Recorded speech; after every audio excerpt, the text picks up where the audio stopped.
Thank you, Mauro. That was just beautiful. Thank you.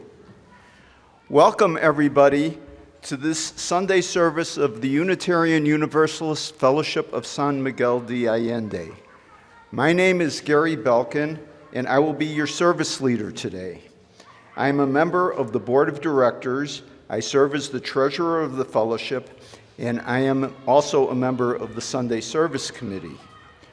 We are a welcoming community composed of people from various religious traditions or none.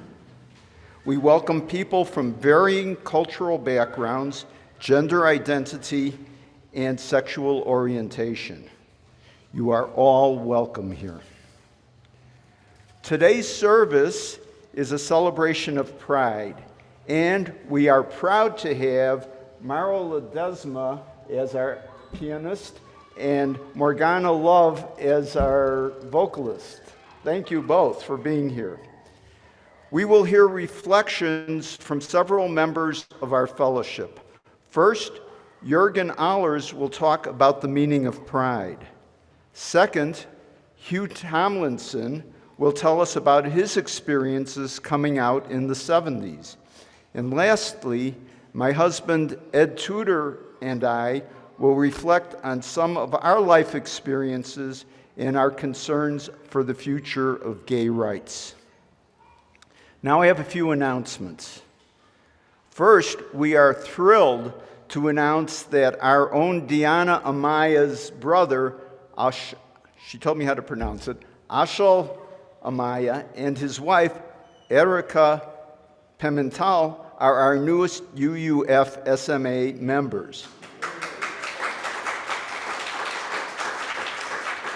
I had the pleasure of meeting them at the service a week or two ago, and they are great.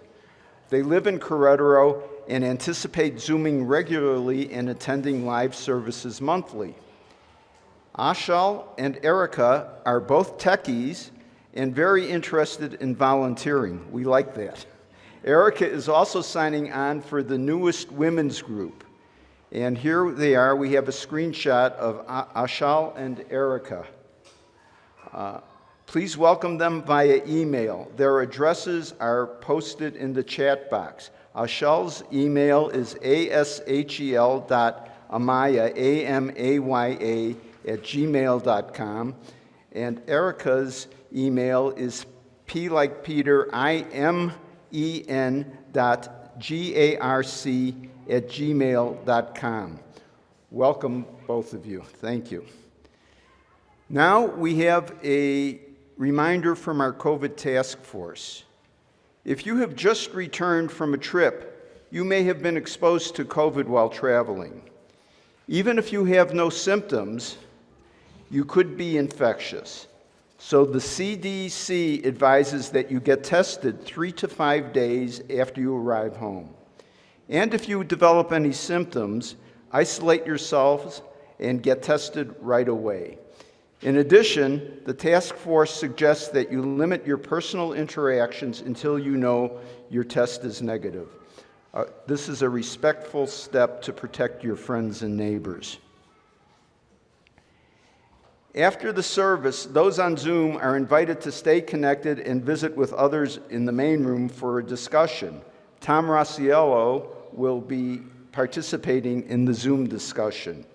Those who are here with us at the Aldea can join us for coffee and cookies downstairs, and our speakers will be there to continue the discussion and answer any questions you might have.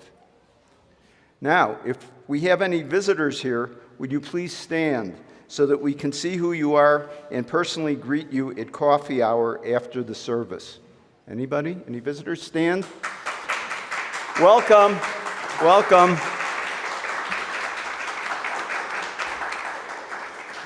And finally, please check the order of service or our website, uufsma.org,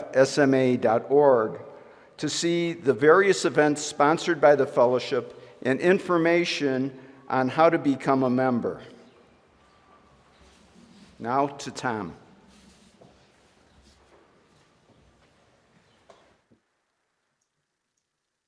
Thank you, Gary. And Jesús, you appear room there. I'm going to pause just a minute because I'm having some feedback. I think we've got it. Okay. As we do each week, we'll light a flame to mark the beginning of our time together, to separate this time from other time, and to make it our sacred time, a time to go to a deeper place of faith and love and hope, a time when we're asked to open our minds and our hearts, to be attentive to that still small voice within, a time when we're called upon to connect with the best in ourselves and in each other. And now we light our chalice. As I light our chalice here, Gary will light it in the Aldea.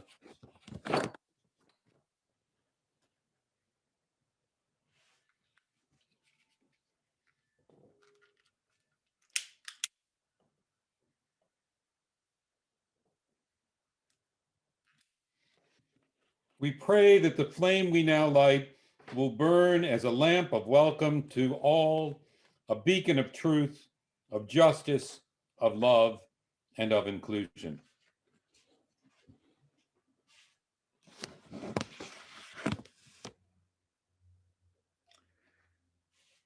On this Sunday, when we celebrate Pride, we extend a special greeting to all of those who identify as lesbian, gay, bisexual, trans, non-binary, queer, or questioning of their sexual orientation or gender identification. For us as Unitarian Universalists, the celebration of Pride is an affirmation of what we believe in, and as it's expressed in the very first principle that Unitarian Universalists affirm, the inherent worth and dignity of every person. I like to think of Pride as a religious holiday for us because it celebrates what is at the very core of who we are. In a time when most religions still reject, degrade, condemn, and demean those who come out as lesbian, gay, bisexual, trans, or queer, we proudly do just the opposite. We celebrate their lives and are honored to welcome them into our beloved community. As many of you know, Provincetown, Massachusetts is a place where many LGBTQ people have found community. On the sign in front of our Unitarian Universalist church there, right below the title of the sermon, are the words, "Come as you are." Now, on one level, in this beach community, it means it's okay to go to church in your t-shirt and flip-flops. But on another level, at that church in Provincetown, at this fellowship in Mexico, and at UU congregations all over the world, those words mean so much more. They mean that you can proudly bring your whole self, your honest and true self here, as we will welcome you as you are. So now please join in extending that invitation to each other as we together sing the words of the Sufi mystic poet Rumi, which will soon appear on your screen. And if you wish to follow along or to read it from the hymnal, it's at number 188 in the gray hymnal.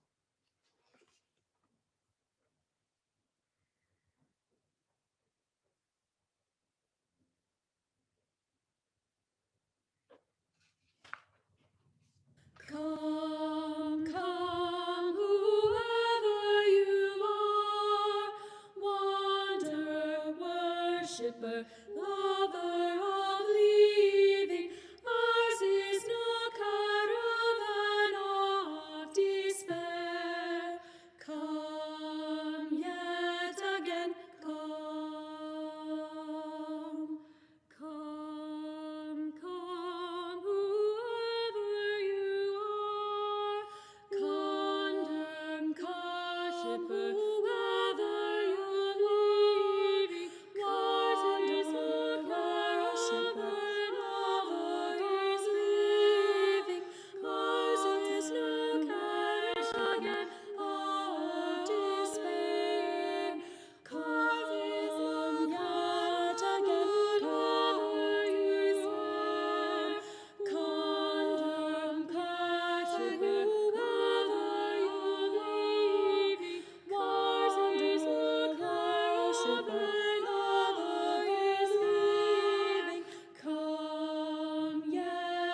again come.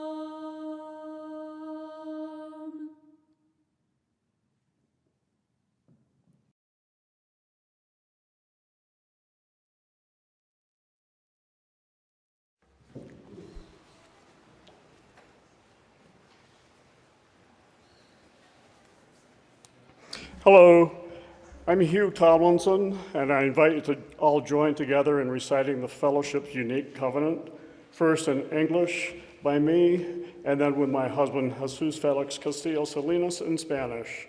The words appear on your screen shortly.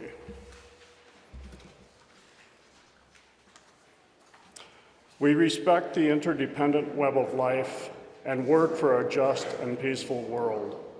We encourage the search for truth and meaning, strive for compassion in our relationships, and seek values that will benefit our lives and the lives of others.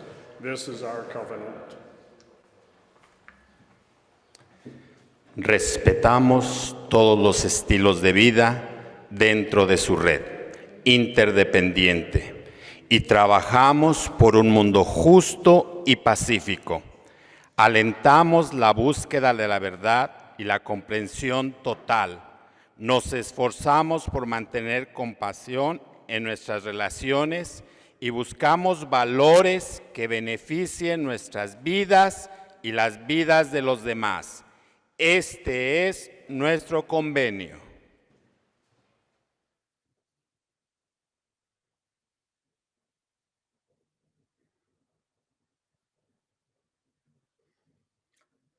Thank you, Hugh and Jesús, for leading us in that. You guys make a wonderful team. We now enter into a very sacred and important time in our service, a time when members and friends share significant joys, sorrows, and concerns with their community. If you would like a joy, sorrow, or concern shared in a future service, please do email it to me. If you wish to share one today and have not emailed it and are on Zoom, you may type it into the chat now. For each joy, sorrow, and concern, we light a candle representing that person, that thought, or that prayer is held among us this morning.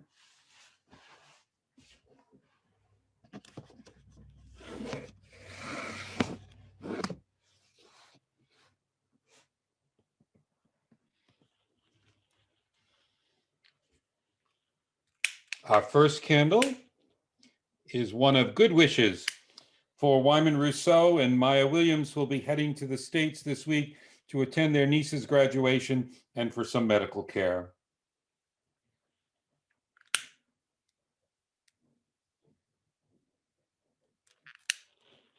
Our next candle is one of joy for one of our participants in today's service, who you just heard from.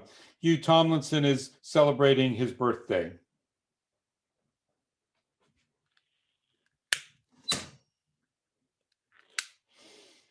Another joy for all the new members that have joined us recently, including Ángel and Erica, and for the increasing number of folks from the greater Mexican community, either on Zoom or in person, who are finding a spiritual home in Unitarian Universalism and in this fellowship.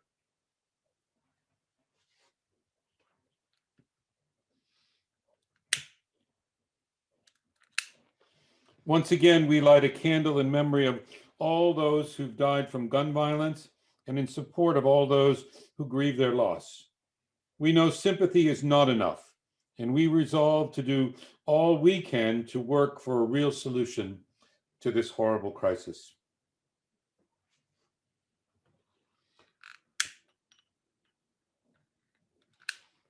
We again remember the people of Ukraine, and our hearts go out to all those who are suffering or have lost their lives because of this unnecessary and unprovoked war.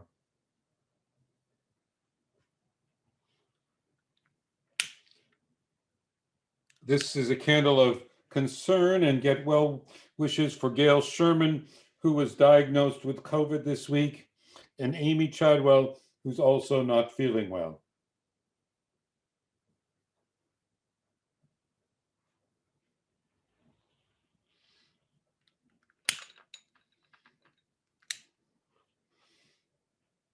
we light this candle for all the joys, sorrows, and concerns that have been typed into the chat, and all those which are held deep in our hearts but remain unexpressed this morning.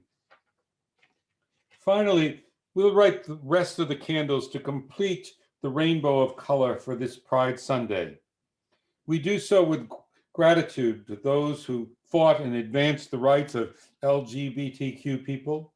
We do so remembering all those who have suffered and are suffering simply because of who they are.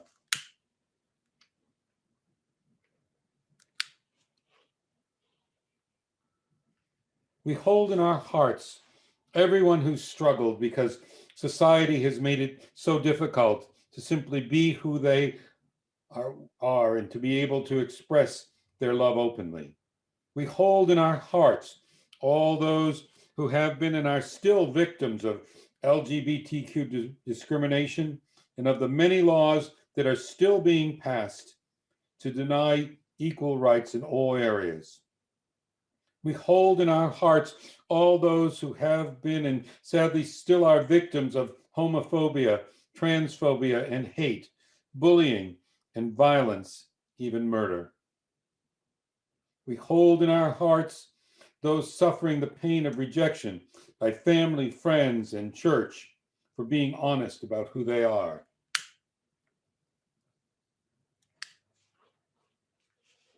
And we hold in our hearts the many who took their own lives because they believed themselves unworthy to live or simply could not live with the harassment, the hate, and rejection.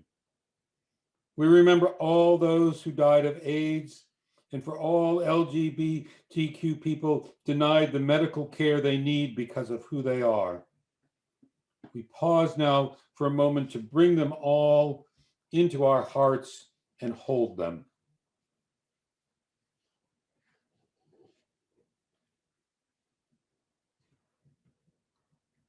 Finally, may this rainbow of candles recognize our concern for the increase in anti-LGBT actions, especially the taking away of rights of trans individuals and preventing children from learning about LGBTQ people in their classroom.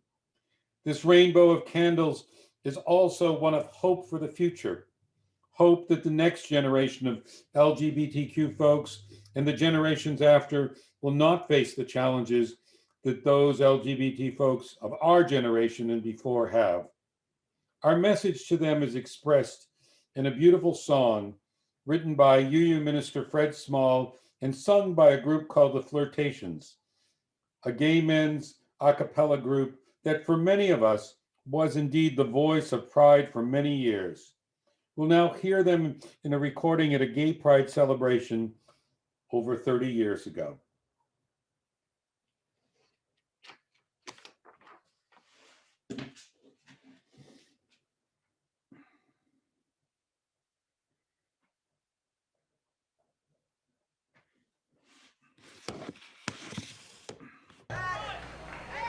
Well, we're going to sing a lullaby, and we like to imagine how different the world might be if more parents would sing lullabies like this to their children.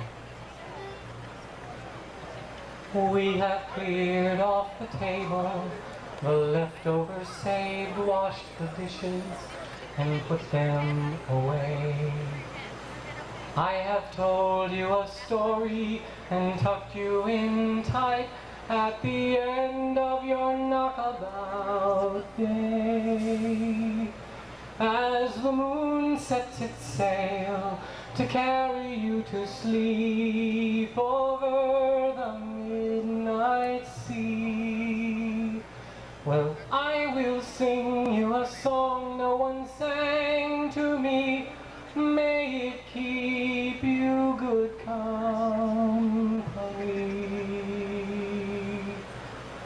You can be anybody that you want to be. You can love whomever you will. You can travel any country where your heart leads and know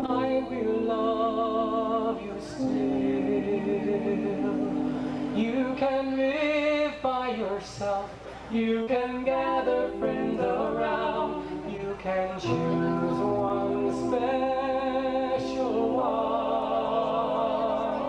And the only measure of your words and your deeds will be the love you leave behind when you're gone. Some girls grow up strong and bold. Some boys are quiet and kind. Some race on ahead, Some follow behind. Some grow in their own space and time. some women love women, And some men love men. some raise children, and some never do. You can dream all the day, never reaching the end of everything possible for you. Don't be rattled by names, by taunts or games, But seek out seek out spirits true. If you give your friends the best part of yourself, they will give the same back to you. You can be anybody that you want to be. You can love whomever you will. You can travel any country where your heart leads. And know I will love you still. You can live by yourself. You can gather friends around. You can choose one special one. And the only measure of your words and your deeds will be the love you leave behind when you're gone.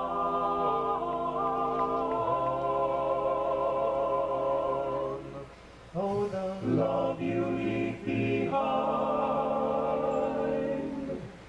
when you're gone.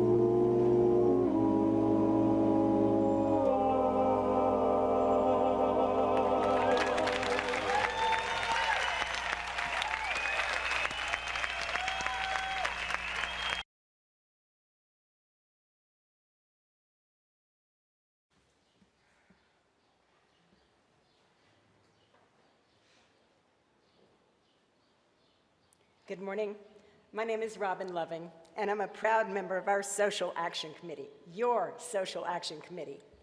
Our fellowship has a long-standing tradition of giving generously to those in our community who cannot afford everything they need for themselves.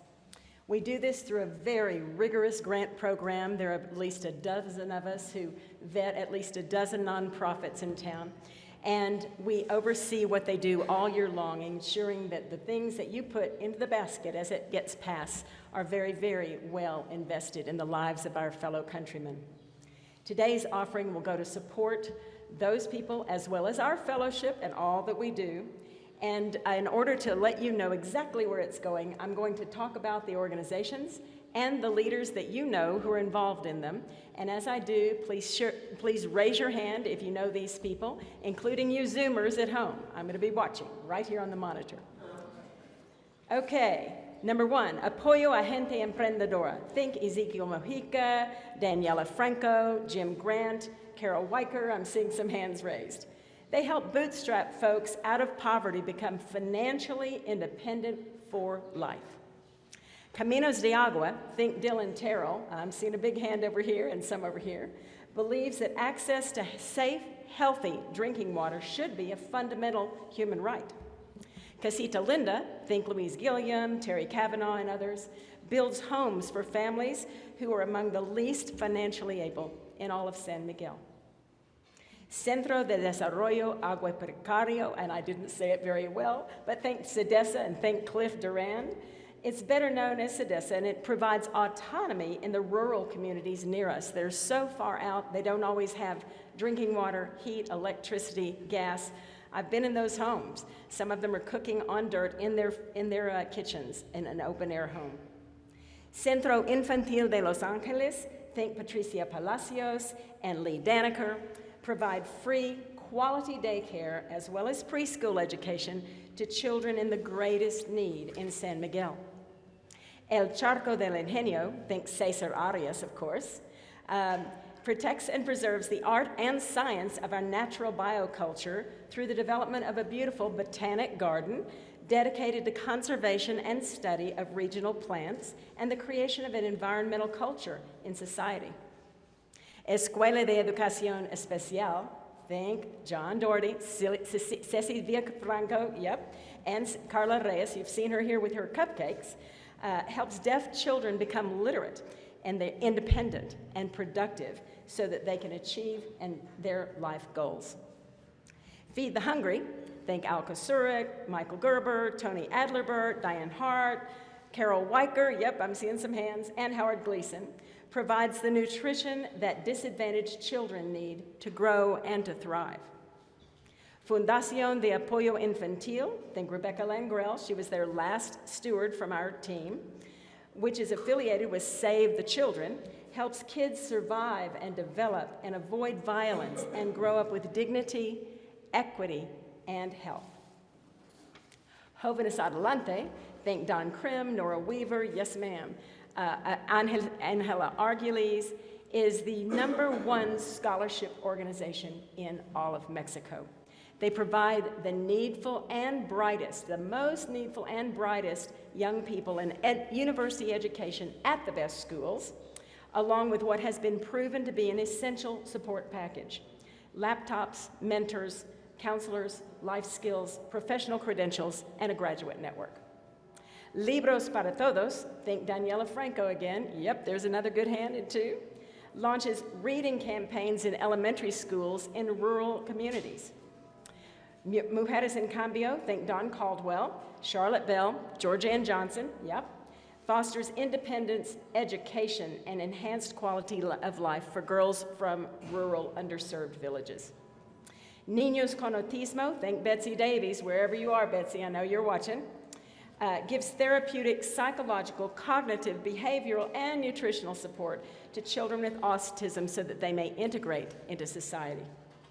As you consider your offering today, I hope that you will absolutely glow with pride, knowing that you are helping our hosts in their country achieve a quality of life we all aspire to.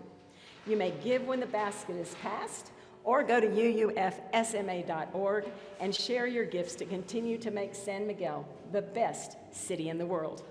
Thank you in advance for your generosity, and I hope that you feel the pride in the donations you make today. The offering will now be accepted very gratefully. Thank you.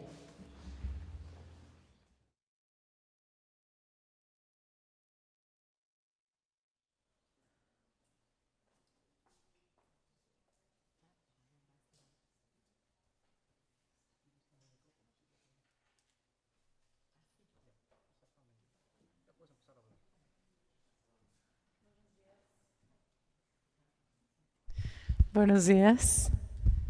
Good morning. Gracias. Estoy honrada y muy agradecida por esta invitación. Dear Tom Rosiello, thank you so much for inviting me. Next song, it was composed when I was in Thailand, and I was in the hotel after my sex reassignment surgery. And it was the first song I composed. It was the first song composed as Morganna, as the real me. So it's called I Love You.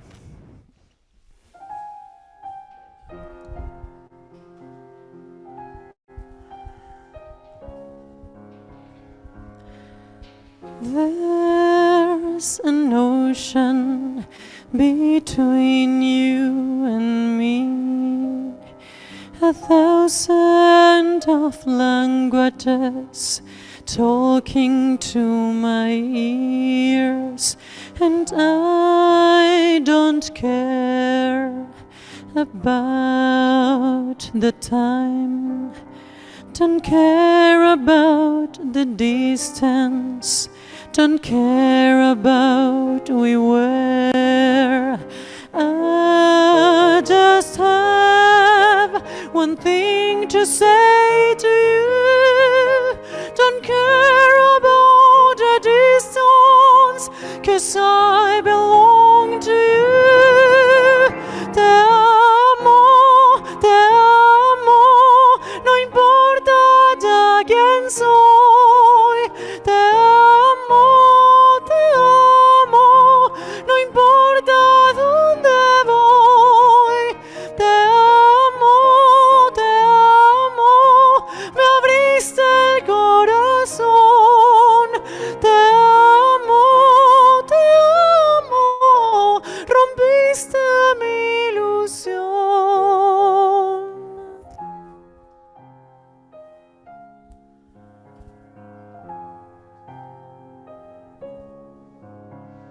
Tiempo habrá y yo estaré con otra alma en otra piel. Solo sé, te tengo que decir, no importa la distancia, yo pertenezco a ti. Te amo, no importa ya quién soy. Te amo, no importa dónde voy. A veces muy sola, llorando a lo lejos, no me dices nada, no siento tu amor. Solo sé, te tengo que decir, te amo, no importa ya quién soy.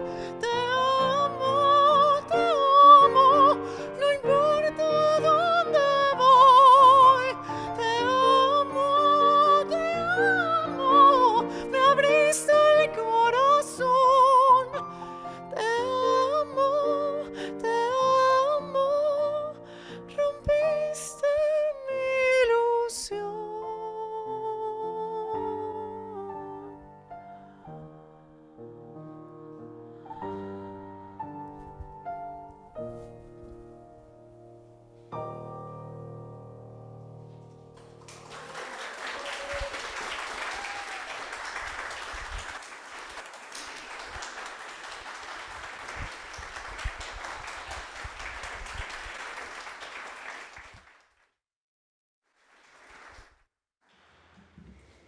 Thank you so much, Morganna and Mauro.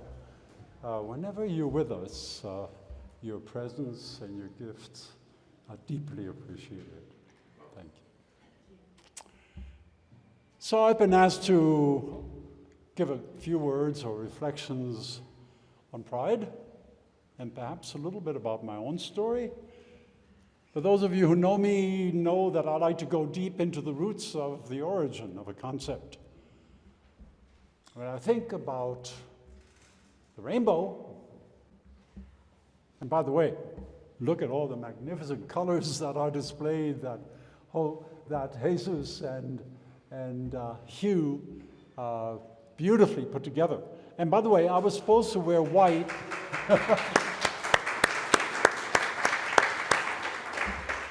I was supposed to wear white, and if you can see, my pants were kind of white, and I had a white shirt on, and even ironed it, but last minute before I left the house, I checked my email, and I was instructed to wear colorful colors, so I hope this will do. So let's look at the history of the colors of the rainbow. I believe that as long as humankind existed, We and our ancestors were fascinated, intrigued, in awe of the beautiful colored rainbow that blended after a rainfall, where sun and precipitation merged into this magnificent symbol. And this is after darkness. In the Bible, there's a story of Noah and the ark. You're familiar with it, I'm sure. For 40 days, God had created rain and thunder and storms to the point where everything was destroyed except what was in the ark. And then all of a sudden, 40 days later, a rainbow appeared. It was the symbol of a promise. A symbol of the promise to humankind that from here on, never will humanity be destroyed again. Now, the word promise itself is fascinating, isn't it? Because in the very word promissio, you have the word mission, missile, the symbol of the archer's bow as he or she shoots the bow and releases the bow, powerful movement into the future.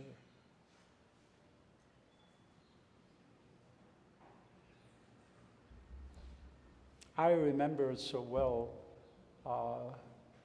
my own reflection on the rainbow as a child and later as a growing adult, how I saw it as a symbol of transcendence and transformation.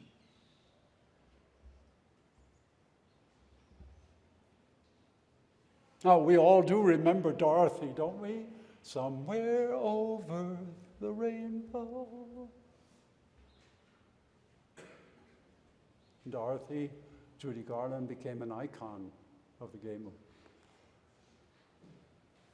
When I saw the West Side Story when I was 17 on Broadway, I was so touched by the song Somewhere, Sometime, we'll find a place of forgiving. You know the song. I attended with my girlfriend. I went steady with Jane. And that song touched me so deeply, I was choking back the tears.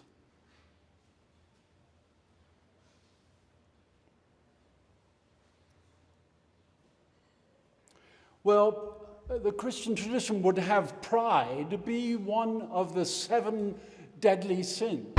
In fact, pride, tradition has it, was the worst of the 7 deadly sins compared to the 7 heavenly blessings, of course.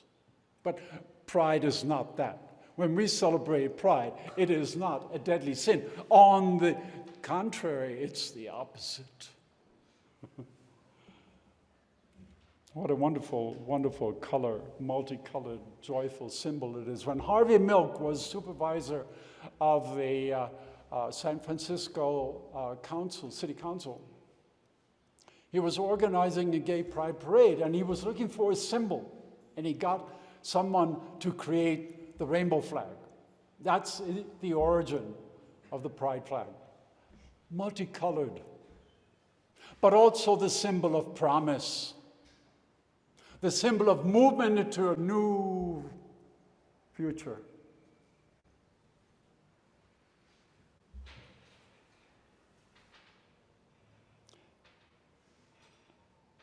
But culture's repression, that pride as a statement against cultural repression where everything is simple, like black and white, male and female, good and bad. But we know that life is not that simple, do we? We know life is much more complicated. In the 20th century, science and the law merged. Medicine declared no longer homosexuality as a mental disease, and laws followed suit. first in Europe, and eventually in the US, and throughout the world, and definitely in Mexico.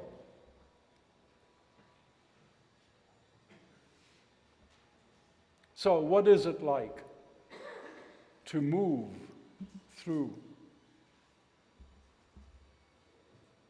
this portal, moving out of the darkness we call the closet? Well, reflecting very briefly on my own life, when I was a kid, I went to the circus. I mean, I may have been 7 or 8 years old, and when the trapeze artists were there, or the acrobats, my eye always fell on the guys.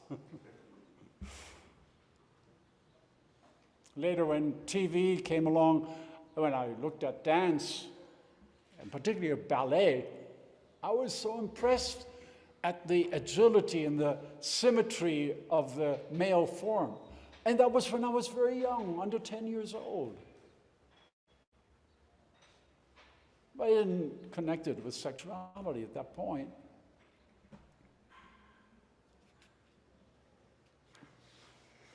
When I moved into adolescence, I was clearly still a product of my repressive, suppressive culture. I was very happy in my high school, junior and high school years. I was relatively popular. I was in student government. I was on the swimming team. I had the lead in the junior and senior class play. I was going steady. But I also had, my best friend was the captain of the football team, David.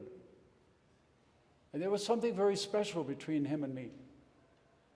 I didn't dare identify what that was, but there was something that we both felt about each other that we couldn't give expression to. But I know better today. Then when I grew into young adulthood and in grad school, I met the woman of my life, whom I married. We had 2 sons. We had a good marriage. Until one day, I discovered she had an affair. I was very upset about it. We went into therapy for a year.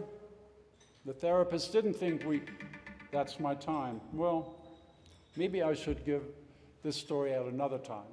But the bottom line, real quick, is that I didn't want to go through a divorce because I was so committed to her and to my children. But when I look back, I went through 2 magnificent relationships with men. I suddenly realized what it means to take the mask off,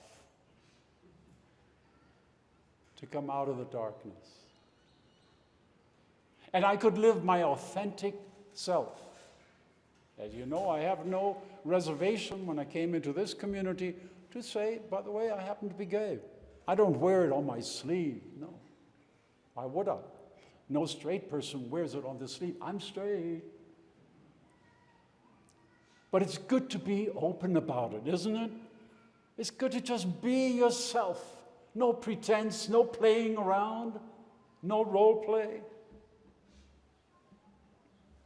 And just to keep you in suspense, I will share with you at another time that I discovered after my father's death that my father was gay.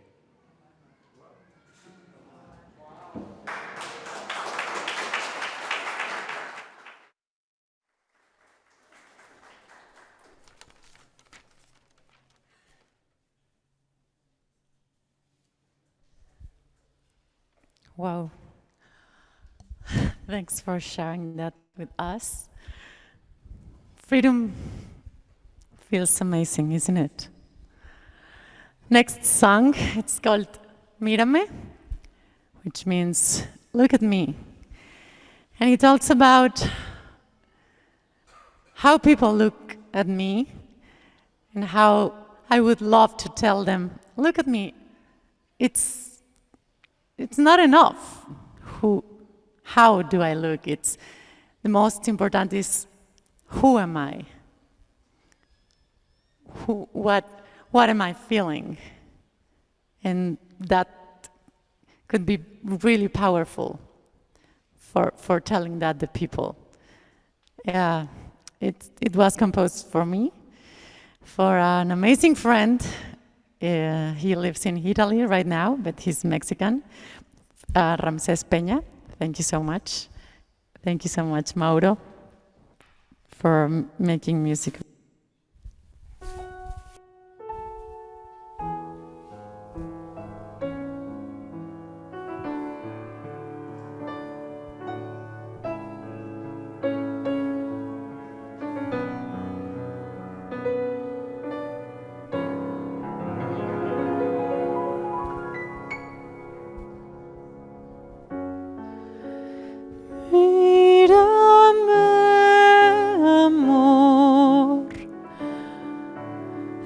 Esto es lo que soy.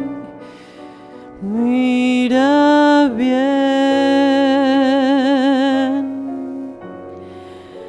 Tienes que saber. No soy lo que crees. Hay mucho más. Hoy decidí creer en mí. Mírame, fuerte más que ayer. Hoy reflejan flores por doquier, aquí en mi ser. Aunque el sol pierda su esplendor, confiaré en la luna que ilumina el cielo, en la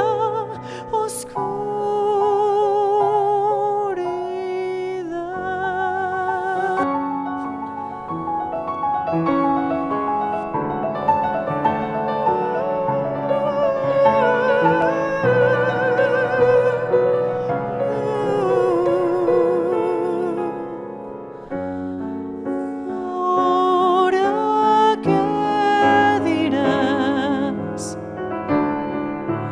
No sé lo que harás. Respóndeme.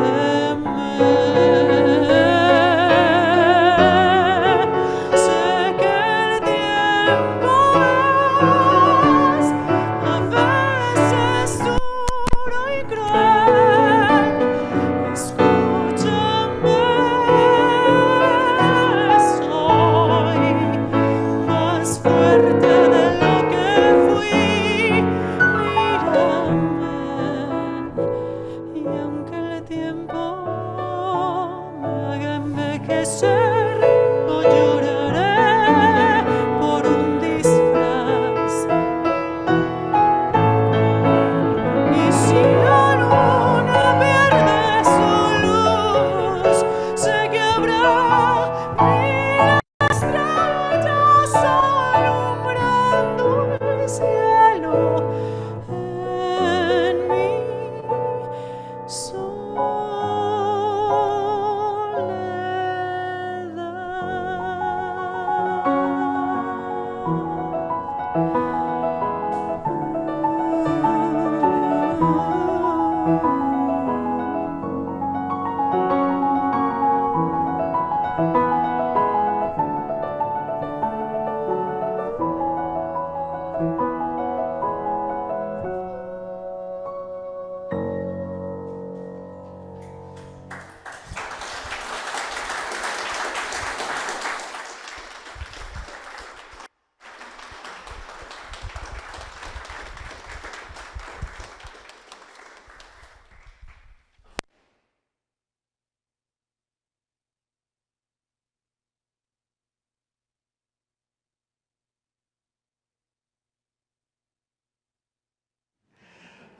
And before I begin, I'd just like to take a few minutes to thank my husband for doing such a beautiful job with the pride decorations. This was not an easy task. We thought we would be able to find and buy decorations, Wrong. This is Mexico. We went to Querétaro thinking that, oh, there's got to be some there. We went to a number of stores and did not find anything. So we finally ended up buying lots of crepe paper and odds and ends of things and came home, and Jesús worked diligently cutting paper flowers. He took the pins that were the heart, and he had to cut the heart within the heart in order to make it dimensional. And then he took the pom-poms and threaded them and glued them to the heart, and then he put the thing on the back.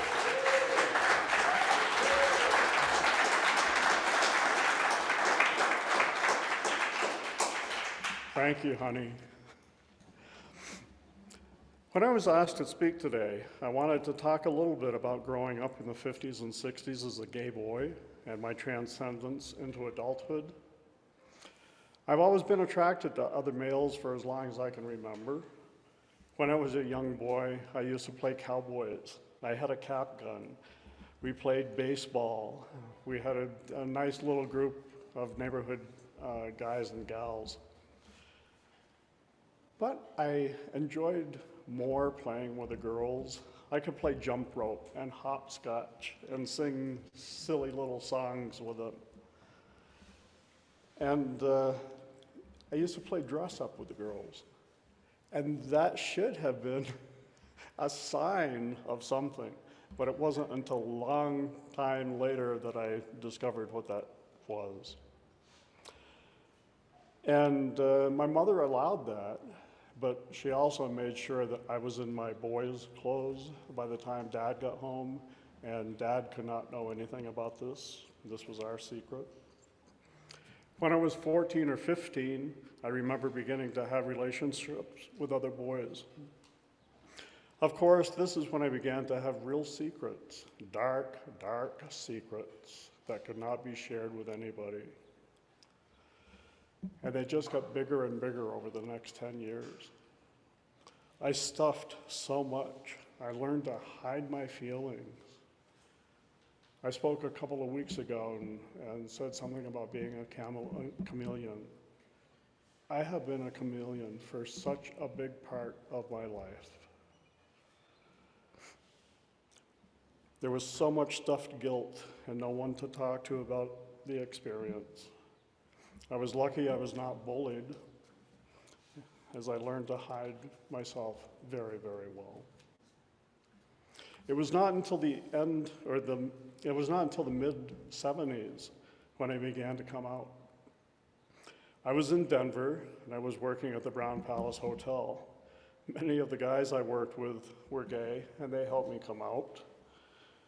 Those were the days that we gays began many trends which the straight culture picked up from us. For instance, different colored hankies in our back pockets. And each one of those colored hankies represented something to us. The overall population didn't know what those colors meant, but we did, and we could identify each other. Another thing we started was pierced ears. Men didn't pierce their ears, but we did.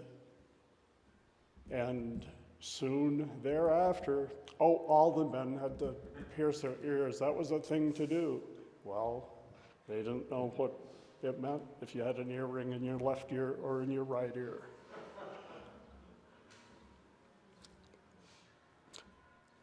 Soon it seemed like everyone had a kerchief or an earring. Those were the days.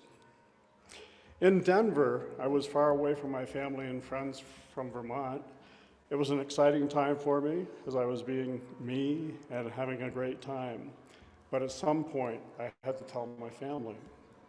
It was difficult and not accepted with open arms.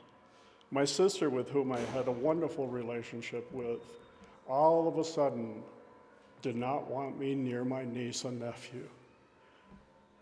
That hurt so much. In time, we healed, that passed, and we began to love one another again, and my family accepted me for who I was. It was in the early 80s that I went to my first Pride parade. That was in Boston, and I'll always remember being in a crowd with so many people. There were firemen, there were doctors, there were lawyers, there were police forces. And you know what? There were a lot of normal people there too, watching. But we were all chanting some of the chants such as, hey, hey, we're gay and we're here to stay. Hey, hey, we're gay and we are here to stay. You know what? That just, wow. All of a sudden, I was coming out. I was with people like me, people who had the same feelings, who had stuffed so much for so long. And all of a sudden, whoo! It was just wonderful. It was wonderful. And it was also that weekend that I met my first boyfriend, and we were together up until 1999. We lived in Maine and later in Michigan. We separated after 17 years. I became a flight attendant at that time.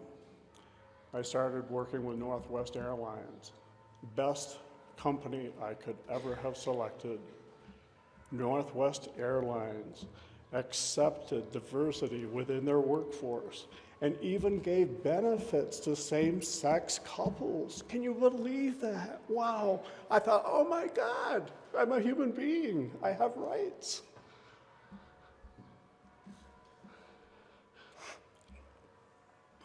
I met a man shortly after becoming a flight attendant, and soon we were living together. Same-sex marriage was not possible then. But my new partner and I went to Vermont and had a civil union performed. It was very interesting because the woman who was the justice of the peace was a friend of the family. She worked in a bank, and we had to go to the bank into her office to have a civil union performed. We entered, and she talked to us, and she said, now, you know, Ted, her husband, please do not breathe a word that I performed this for you. Now, a heterosexual couple, she was open and willing, and he was like this, and just, and, but anyway, that's how life was. And we had our civil union, and we came back to Michigan.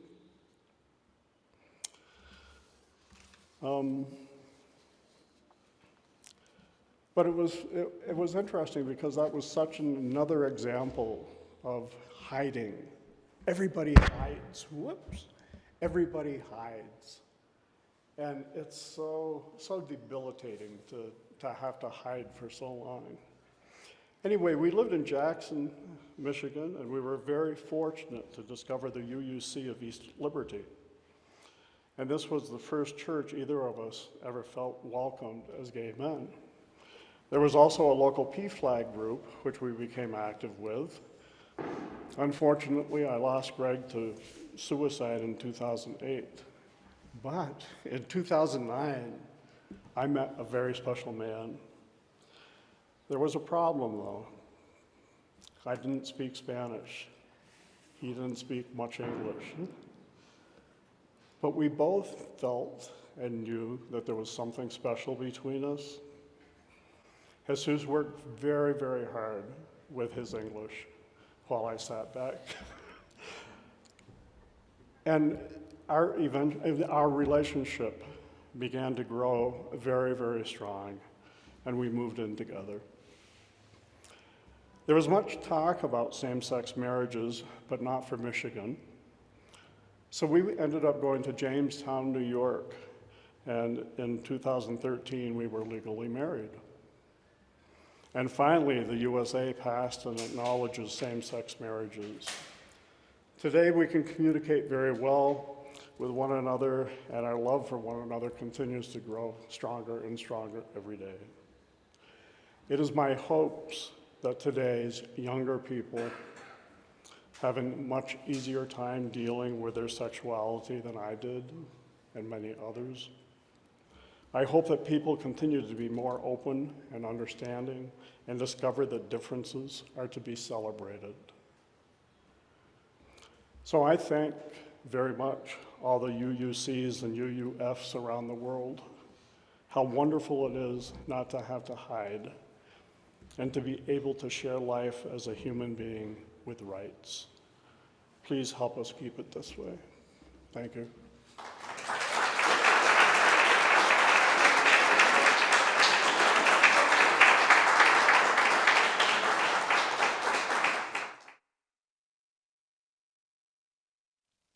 Closely on the heels of the newly formed women's choruses, gay men began to gather informally and sing. In the fall of 1978, a group of gay men banded together to form the San Francisco Gay Men's Chorus.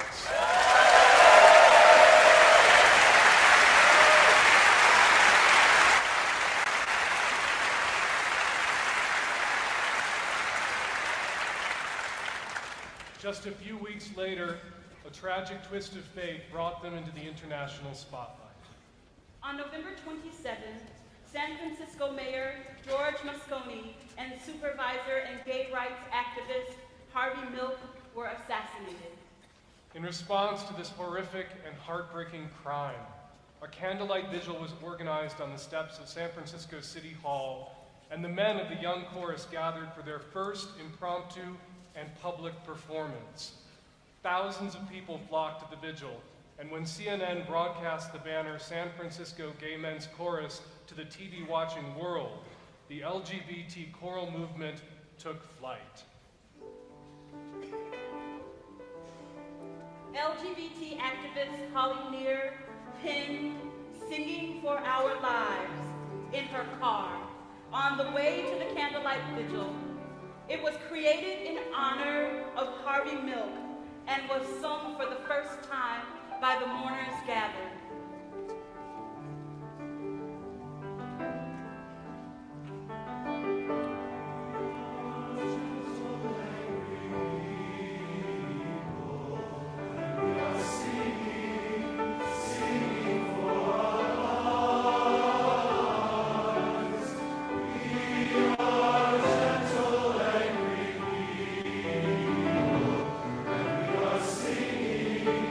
Singing for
and Jurgen, I couldn't help think how many common feelings we all share. Our stories are all a little different, but there's such a commonality of feelings being gay men who've grown up during this era. When Ed and I first met in January 2008 through a matchmaking service for the Chicago LGBT community. We merged our households in 2009, bought a house here in San Miguel in 2015, and became full-time San Miguel residents in 2017, the year we got married. Prior to meeting Gary, we had very different life experiences and very different paths to discovering who we are. I was attracted to men by my teen years, though it didn't have a name. I was cautious and closeted throughout college and medical school. There were no role models of openly gay men. As a resident in psychiatry, I explored cautiously. Psychoanalysis was strongly encouraged by the Department of Psychiatry. I grew enormously from that experience. However, when my analyst said, quote, "We must remember that heterosexuality is still an option," close quote, I sat up on the couch and responded. There was nothing in my thoughts, associations, or dreams to suggest that path for me. I knew to pretend to be something that I am not would not lead to an easier life. Most importantly, I have neither experienced self-loathing for being gay, nor wished I were heterosexual. My father and I never discussed the fact that he was gay. When he was dying from AIDS in 1990, his illness was attributed to stomach cancer. As far as I know, he never knew that I am gay. My father was a very sociable person and very flamboyant, with a big personality. In retrospect, I think he was concerned about his public image and very troubled by his life as a gay man. My parents divorced when I was a toddler. My father had a brief second marriage with a woman and then lived with male partners for the rest of his life, but often socialized with a lady friend on his arm. I think how different his life and my life might have been had the world then been more liberal. As a teenager, he was a big embarrassment to me. I couldn't imagine myself being anything like him. I considered myself a heterosexual, but was aware of an interest in men, probably rationalizing I was bisexual. Gender preference aside, I married the wrong person when I was 25. Ironically, it turned out that she was a closeted lesbian. Who knew? I couldn't be anything like my father, and I couldn't have a failed marriage. I was stuck for way too long. Ultimately, I left the marriage. Close friends, a heterosexual couple, then told me that I was the #1 person on their list of people most in need of a divorce. I didn't come out until after I met Ed. Anticipating introducing Ed to my friends and family was traumatic, very traumatic. I feared rejection. However, the reaction I got was uniformly positive and supportive. They all said that I never seemed happier. Those who knew my wife said that Ed was a big upgrade.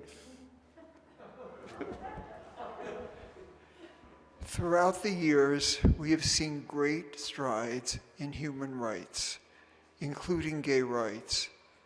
It wasn't until 2015 that the United States Supreme Court ruled that the right to marry is guaranteed to same-sex couples by the due process and equal protection clauses of the 14th Amendment. More recently, we are terrified by the attempts to deny those gains and return to prejudice and intolerance.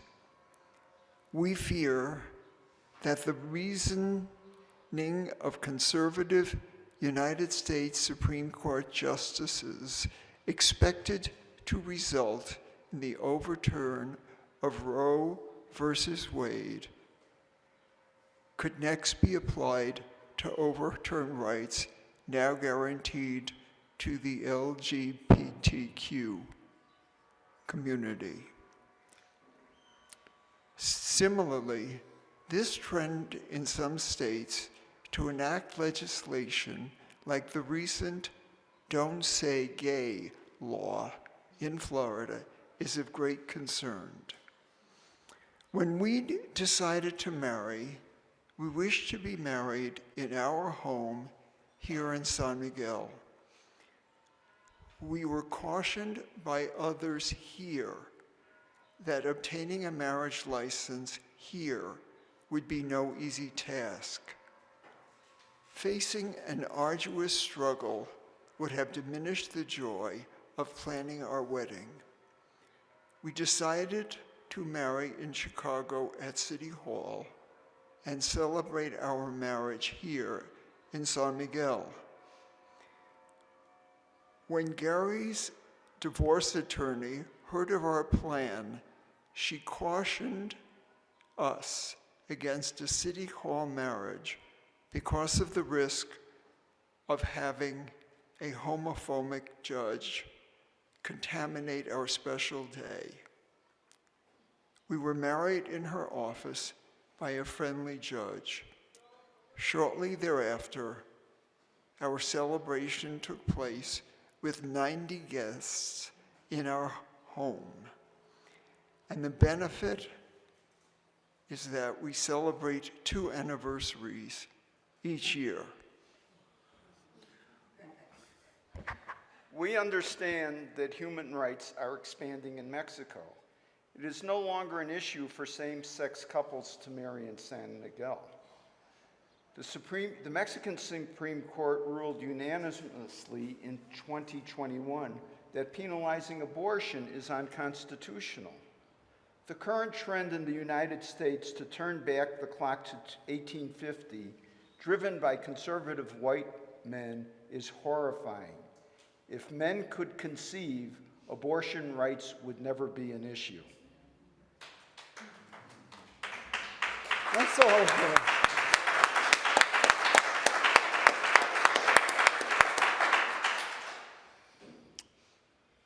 Abortion rights, freedom of speech, same-sex rights, including marriage and parenting, are at risk. Intolerance of Jews, Asians, and people of color continues to increase in the United States. Meanwhile, just 6 weeks ago, Gary and I observed a plethora of couples of every conceivable mix of color, race, and gender out and about in Paris and Amsterdam with no tension. With some exceptions, that is today's world. Happily in San Miguel, we have experienced no anti-Semitism and scant evidence of homophobia. In the United States, the cauldron of hatred and prejudice is bubbling over. My grandparents were pioneers who fled Belarus for America just over 100 years ago with the hope for freedom from anti-Semitism and better lives. Ed's ancestors from Latvia did the same. Their hopes and dreams were fulfilled. Our hopes and dreams, Ed's and mine, have been fulfilled with our rights as human beings, gay human beings, as the rights have expanded. We fear what appears to be on the horizon. Thank you. Thank you.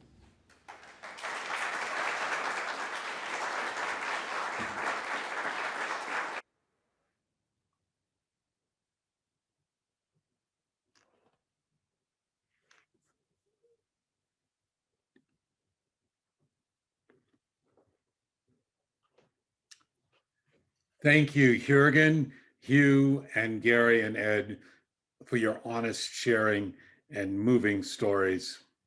We all have them. And Jesus, thank you so much for making such a festive environment there. And a special thanks for the music to Mauro and Morganna. You know, Morganna flew in last night so she could do this in San Miguel, and we'll not sure. I guess there I am. Flew in last night so she could do it, and I believe she's on her way to Spain to make another movie. So we are really honored to have both of them. San Miguel could not have two better Pride ambassadors than Mauro and Morganna. So thank you so much for being there. I want to close with words from United States Senator Tammy Baldwin, the first openly gay U.S. Senator. All of us who are openly gay are living and writing the history of our movement.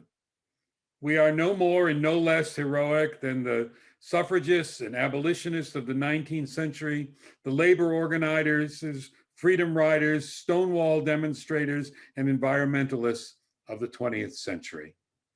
So let's take courage. In the words of one of my colleagues paraphrased, Wayne Aronson, the way is often hard. The path is not always clear, and the stakes are very high. But deep inside, we know another truth, and that is we're not alone. So we extinguish our chalice, but we carry with us the light that guides us to support each other and to affirm the inherent worth and dignity of every LGBTQ person, indeed, every person, regardless of who they are or who they love.